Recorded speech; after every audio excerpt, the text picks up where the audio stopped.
Hello guys, welcome to all in my YouTube channel. मैं हूं अमृतेश कुमार और आज हम लोग फिर से एक डेरिवेशन को फाइंड आउट करेंगे। ठीक है, मैंने आप लोगों को पिछला वीडियो में बताया था, उसका मैं लिंक डिस्क्रिप्शन में डाल दूंगा। जो नहीं जानते हैं वो देख लीजिएगा। सबसे इंपॉर्टेंट जो है गॉस थ्योरम का वीडियो देखना ही देखना है। ठीक है, तभी इस वीडियो पे अच्छा समझ में आएगा। तो ध्यान से समझिएगा।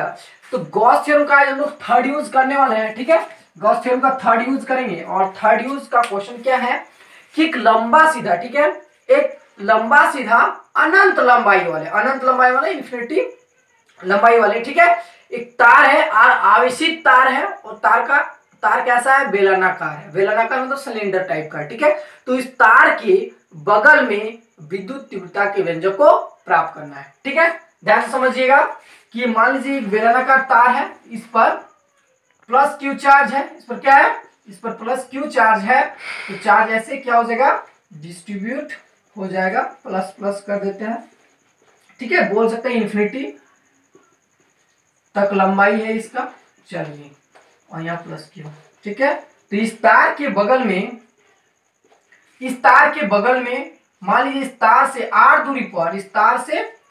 दूरी पर, एक बिंदु P है और P पॉइंट पर क्या करना है, इलेक्ट्रिक फील्ड इंटेंसिटी को क्या करना है, फाइंड आउट करना है। इसी के डेरिवेशन को क्या करना है, फाइंड आउट करना है। ठीक है, ध्यान से एक बार और समझ लीजिएगा। ठीक है, कि लंबा सीधा, ठीक है, एक आवेशित तार है।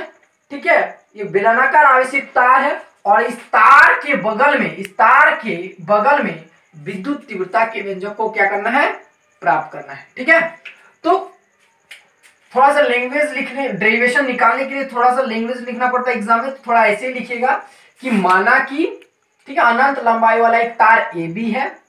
ठीक है, और इस तार से r दूरी पर एक बिंदु P है जहां विद्युत तीव्रता के व्यंजक को प्राप्त करना है। बात समझ में आया? तो ऐसे ही लैंग्वेज लिखना है।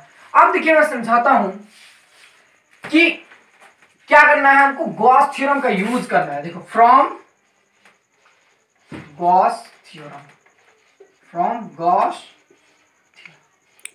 तो गॉस थ्योरम का यूज कब करेंगे, जब कोई बंद सतह के लिए। हमेशा गॉस थ्योरम का यूज किसी बंद सतह के लिए होता है। ठीक है, तो अभी मेरे पास यहाँ पे कोई बंद सतह नहीं है, तो इससे पहले क्या करना पड़ेगा, कुछ ड्रॉ करना पड़ेगा।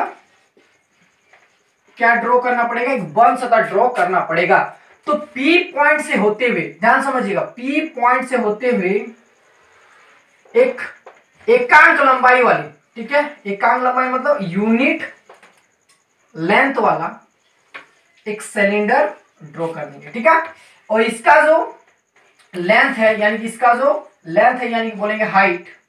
ठीक है, इसका हाइट एच जो है 1 यूनिट है। इसका हाइट कितना है, 1 यूनिट है। एकांक लंबाई वाले एक बेलन, एक बंद, ठीक है, एक बंद बेलन, ठीक है, एकांक लंबाई वाले एक बंद बेलन की कल्पना किया गया। ठीक है, इस वायर जो है इसके अंदर है और एकांक लंबाई वाला, दैट मींस इसका जो लेंथ है, इस बेलन का जो हाइट बोलेंगे फिर लेंथ बोलेंगे, तो लेंथ जो है कितना है, 1 यूनिट है। बात समझ में? एकांक लंबाई वाले एक बेलन की कल्पना किया गया और ये बेलन जो है चारों तरफ से पैक है। बात समझ में आया? चारों तरफ से क्या है, पैक, एक बंद बेलन की कल्पना किया गया। ठीक है, इसके बाद यही ड्रॉ करना है। ध्यान से समझिएगा। सबसे पहले लैंग्वेज लिखना है। थोड़ा सा क्या लिखना है, माना कि एक अनंत लंबाई वाला एक तार AB है और इस तार के बगल में एक बिंदु P है जहां क्या करना है, विद्युत तीव्रता के व्यंजक को प्राप्त करना है। यहाँ पे एक पॉइंट P है जहां पे क्या करना है, विद्युत तीव्रता के व्यंजक को प्राप्त करना है। उसके बाद क्या करना है, ड्रॉ करना है। ड्रॉ क्या करेंगे कि P पॉइंट से होते हुए एक बेलन, एक बंद बेलन की कल्पना किया गया जिसकी लंबाई या फिर जिसका हाइट जो है 1 यूनिट होता है, एकांक लंबाई वाले। ठीक है, एकांक लंबाई वाले एक बेलन की कल्पना किया गया। बात समझ में आया? इतना लिखना। अब क्या करेंगे, फ्रॉम गॉस थ्योरम। देखिए ध्यान समझ में, ये जो है इसी को गॉसियन पृष्ठ बोल सकता है। ठीक है, इसको क्या बोल सकते हैं, गॉसियन पृष्ठ बोल सकते हैं। ठीक है, बोलेंगे, ठीक है, इसको गॉसियन पृष्ठ ही बोलेंगे। बात समझ में आया? अब क्या करेंगे, फ्रॉम गॉस थ्योरम की यूज करेंगे। तो गॉस थ्योरम क्या कहता है, किसी बंद सतह से संबंध विद्युत फ्लक्स फाई, किसी बंद सतह से संबंध विद्युत फ्लक्स फाई बंद सतह के अंदर स्थित कुल आवेश के 1/ε0 गुना के बराबर होता है। यही है। चलिए, तो ध्यान समझिएगा। तो क्या है, इस बंद सतह से संबंध विद्युत फ्लक्स फाई, बंद सतह के अंदर स्थित कुल आवेश, बंद सतह के अंदर स्थित कुल आवेश, अभी एक्चुअली हम लोग को पता नहीं है कि कुल आवेश कितना है, ठीक है, तो कुल आवेश बंद सतह के अंदर स्थित कुल आवेश के 1/ε0 गुना के बराबर होता है। यही है गॉस थ्योरम। गॉस थ्योरम मैंने यूज कर दिया। चलिए अब क्या करेंगे, अब पता करते हैं कि इस एकांक लंबाई वाले वेलन के अंदर कितना आवेश रखा गया है। बस समझ में, कितना आवेश रखा गया है। तो मैंने आप लोगों को पिछला वीडियो में बताया होगा रेखीय आवेश घनत्व के बारे में, ठीक है, लीनियर चार्ज डेंसिटी के बारे में मैंने बताया होगा। लीनियर चार्ज डेंसिटी क्या है कि यदि एल लंबाई वाले, मान लीजिए तार की लंबाई, कुल लंबाई एल है और एल लंबाई पर कुल आवेश कितना है, क्यू है। एल लंबाई पर कितना आवेश है, क्यू है, तो एकांक लंबाई पर कितना आवेश होगा, क्यू बाय एल होगा, और इसी को लीनियर चार्ज डेंसिटी लैम्डा बोलेंगे। लैम्डा इक्वल होता है क्यू बाय एल। तो दैट मीन्स ये बंद जो बेलन है इसका लेंथ कितना है, 1 यूनिट है, यानी कि एकांक लंबाई। तो एकांक लंबाई पर यदि पूरे लंबाई यानी कि दैट मीन्स एल लंबाई पर कुल आवेश क्यू है, तो एकांक लंबाई पर कितना आवेश होगा, क्यू बाय एल होगा। इसको क्या बोलेंगे, लैम्डा बोलेंगे। यानी कि इस बेलनाकार, ठीक है, इस बंद बेलन के अंदर कुल आवेश कितना है, लैम्डा है या फिर क्यू बाय एल है। बात समझ में, लैम्डा के ही बराबर क्या होता है, क्यू बाय एल है। बात समझ में आ गया। तो इस एकांक लंबाई वाले बेलन के अंदर कुल आवेश कितना है, लैम्डा है। बात समझ में आ गया। तो यानी कि 5 इक्वल टू लैम्डा और इंटू 1/7। बात समझ में आ गया। चलिए अब 5 इक्वल टू क्या लिख सकते हैं हम लोग, 5 इक्वल लेंगे इंटीग्रेशन, इंटीग्रेशन क्या एक बन सकता है, तो क्या करेंगे, ऐसा साइन सिंबल देंगे। चलो integration vector E dot vector ds equal to lambda into 1/7। बात समझ में आ गया। चलिए तो ये क्या है, इस पूरे बेलन से संबंध इलेक्ट्रिक फ्लक्स, ठीक है, तो electric flux vector E dot vector ds, integration vector E dot vector ds equal to कितना है, लैम्डा बाय एप्सिलॉन नॉट है। बात समझ में आया। चलिए अब देखते हैं कि इलेक्ट्रिक फ्लक्स किन किन सरफेस से निकल रहा है। तो दैट मींस इस वेलन का 3 सरफेस है। ध्यान से समझिएगा इस बात को कि यहाँ पे एक वेलन है, दैट मींस ये भी जो मेरे पास ये मार्कर है, मार्कर भी क्या है, वेलन है। बात समझ में आया। तो यानी कि इसके पास 3 सरफेस होगा। 3 सरफेस क्या क्या होगा, देखिए पहला सरफेस ये है, ये वाला जो एक सरफेस है, बात समझ में आ गया। एक सरफेस ये ऊपर वाला है, दूसरा सरफेस ये है, यानी कि ये तीनों सरफेस से जो इलेक्ट्रिक लाइंस ऑफ फोर्स गुजर सकता है। कैसे, ये क्या है, चार्ज है, तो चार्ज से क्या इलेक्ट्रिक लाइंस ऑफ फोर्स ऐसे जाएगा, ठीक है, इलेक्ट्रिक लाइंस ऑफ फोर्स इस सरफेस से भी ऐसे निकलेगा, और ये जो बीच वाला सरफेस यानी कि ये वाला जो सरफेस है, इस सरफेस से भी इलेक्ट्रिक लाइंस ऑफ फोर्स ऐसे निकलेगा। बस समझ में आया। यानी कि 3 सरफेस है, दैट मींस पहला सरफेस ये, दूसरा सरफेस ये और तीसरा सरफेस ये। तो इसी को क्या करेंगे हम लोग, 3 पार्ट में बांट देते हैं इसको, ठीक है। तो देखते हैं ध्यान से, इंटीग्रेशन फर्स्ट पास क्या होगा, vector E dot vector ds। बात समझ में आ गया, डॉट वेक्टर ds। देखिए ध्यान समझाते हैं कि ये vector E dot vector ds कहां से लिखे थे। तो मैंने पहले ही पढ़ाया होगा कि electric flux phi equal to integration बंद सरफेस के लिए ऐसा करेंगे और vector E dot vector ds, मैंने पिछला वीडियो में इलेक्ट्रिक फ्लक्स के बारे में बताया होगा, देख लीजिएगा, ठीक है। चलिए अब इसको क्या करना है, 3 सरफेस में डिवाइड करना है। पहला सरफेस इसके लिए निकालिए प्लस दूसरा सरफेस, और इलेक्ट्रिक फ्लक्स किसमें निकल सकता है, यानी कि इलेक्ट्रिक लाइन ऑफ फोर्स किससे गुजरेगा, दूसरा सरफेस से भी गुजर सकता है। तो यानी कि इंटीग्रेशन पार्ट 2, ठीक है, integration vector E dot vector ds, ठीक है, प्लस इंटीग्रेशन थर्ड के लिए vector E dot vector ds equal to कितना है, लैम्डा बाय एप्सिलॉन नॉट। कोई दिक्कत, चलिए यहां तक तो समझ में आ गया होगा।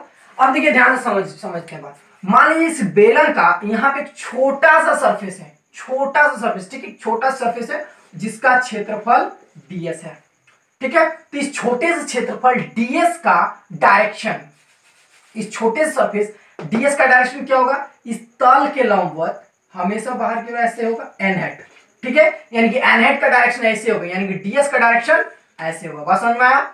उसके बाद क्या, यहाँ पे हमको क्या करना है, इलेक्ट्रिक फील्ड इंटेंसिटी को फाइंड करना है, यानी कि विद्युत तीव्रता को फाइंड करना। तो विद्युत तीव्रता का भी डायरेक्शन क्या होगा, ऐसे होगा कि इलेक्ट्रिक लाइंस ऑफ फोर्स की किसी बिंदु पर खींची गई स्पर्शक का विद्युत तीव्रता की दिशा को बताएगा, यानी कि r हैट का भी डायरेक्शन क्या होगा, ऐसे होगा इस सरफेस के लिए। बात समझ में आया, यानी कि सरफेस 2 के लिए। चलिए इतना तो समझ में आ गया होगा। चलिए अब एक एक करके तोड़ते हैं इसको। तो फर्स्ट पार्ट के लिए क्या लिखेंगे इसको, E D S cos theta होगा ना, vector E dot vector DS का E D S cos theta होगा, क्योंकि वेक्टर ए, देखिए vector A dot vector B equal to क्या होता है, ए बी कॉस थीटा। तो that means vector E dot vector DS equal to क्या होगा, E D S cos theta. बात समझ में आ रहा है। चलिए, तो ये पहला पार्ट के लिए होगा, प्लस ये सेकेंड सरफेस यानी कि दूसरा सरफेस के लिए, ठीक है। तो दूसरा सरफेस के लिए ये दूसरा सरफेस कितना होगा, E D S cos theta plus integration तीसरा सरफेस के लिए ई D S cos theta equal two of lambda by epsilon not. इतना तो समझ में आ गया होगा। चलिए, अब इसको क्या करना है, अच्छा से कैलकुलेट करना है। तो चलिए इसको थोड़ा सा मिटाते हैं। देखिए यहाँ तो लिख लीजिए, कॉपी ले लीजिए, पेन ले लीजिए, या तो इसको स्क्रीनशॉट करते जाइए, ठीक है। ध्यान समझिएगा बात को। अब देखिए यहाँ पे फर्स्ट पार्ट के लिए इंटीग्रेशन फर्स्ट पार्ट, तो इंटीग्रेशन फर्स्ट पार्ट यानी कि इस सरफेस का बात हो रहा है, ठीक है, ये ऊपर वाला सरफेस का। तो फर्स्ट पार्ट के ई डी एस कॉस थीटा यानी कॉस थीटा का डायरेक्शन क्या होगा, ध्यान समझिए। इस सरफेस से इलेक्ट्रिक लाइंस ऑफ फोर्स ऐसे निकलेगा, यानी कि electric field intensity N head का डायरेक्शन ऐसे, ध्यान समझिएगा, एन हेड का डायरेक्शन।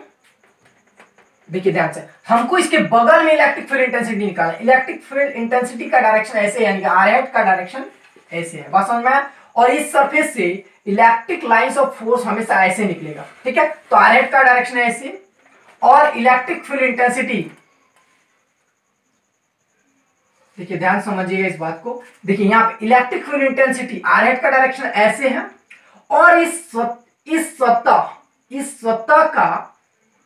सतह के क्षेत्रफल का डायरेक्शन क्या होगा, इस तल के लंबवत ऐसे होगा, ऊपर की ओर होगा ना। देखिए ध्यान समझाता हूं, क्या है, ऊपर वाला सरफेस का बात हो रहा है, यानी कि इस सतह का क्षेत्रफल की दिशा, इस सतह के क्षेत्रफल की दिशा इसके तल के लंबवत ऊपर की ओर, बस समझ में, इसके तल के लंबवत ऊपर की ओर होगा। यानी कि इस सतह, ये वाला जो फर्स्ट पार्ट का ये वाला जो सरफेस है, इस सरफेस का जो डायरेक्शन होगा इसके तल के लंबवत ऐसे एन हेड होगा इस सरफेस के लिए, ठीक है। और इलेक्ट्रिक फील्ड इंटेंसिटी हमको बगल में निकालना है, ऐसे निकालना है, तो यानी कि आर हेड का डायरेक्शन ऐसे और एन हेड का डायरेक्शन ऐसे। तो दैट मींस इन दोनों के बीच में एंगल जो होगा कितना होगा, 90 डिग्री होगा। यानी कि फर्स्ट सरफेस के लिए क्या हो जाएगा, cos 90 डिग्री, यानी कि E D S cos 90 degree. बात समझ में आ गया। प्लस देखो उसके बाद क्या है, सेकंड सरफेस के लिए। तो सेकंड सरफेस के लिए बात करते हैं, ध्यान समझिएगा। सेकंड सरफेस के लिए, तो सेकंड सरफेस के लिए देखिएगा ई डी एस कॉस थीटा है, क्या है, ई डी एस कॉस थीटा। देखते हैं, तो ई डी एस कॉस थीटा, ई D S cos theta second surface के लिए क्या होता है, सेकंड सरफेस एन हेड का भी डायरेक्शन ऐसे मैंने निकाला है, एन हेड का डायरेक्शन ऐसे, आर हेड का डायरेक्शन ऐसे, यानी कि दोनों का बीच का एंगल 0 डिग्री, यानी कि यहाँ पे क्या हो जाएगा, ई डी एस कॉस 0 डिग्री। बात समझ में आ गया। चलो थर्ड सरफेस के लिए, थर्ड सरफेस के लिए भी वैसे होगा। तो इस सतह के क्षेत्रफल की दिशा एन हेड का डायरेक्शन ऐसे और इलेक्ट्रिक फील्ड इंटेंसिटी का डायरेक्शन ऐसे, यानी दोनों के बीच का एंगल 90 डिग्री, यानी कि E D S cos 90 degree, ठीक है, equal to lambda by epsilon naught, equal to lambda by epsilon. बात समझ में आ गया। चलिए, तो यानी cos 90 डिग्री वैल्यू 0, यानी कि पूरा पार्ट फर्स्ट पार्ट 0, प्लस दूसरा पार्ट क्या होगा, इंटीग्रेशन सेकंड वाला है ना, integration second part, integration second part का कितना होगा, E D S cos 9, cos कितना है, cos 0 degree, cos 0 degree value 1। चलिए प्लस, और ये भी क्या हो जाएगा 0 इक्वल टू लैम्डा बाय, कोई दिक्कत नहीं होना चाहिए।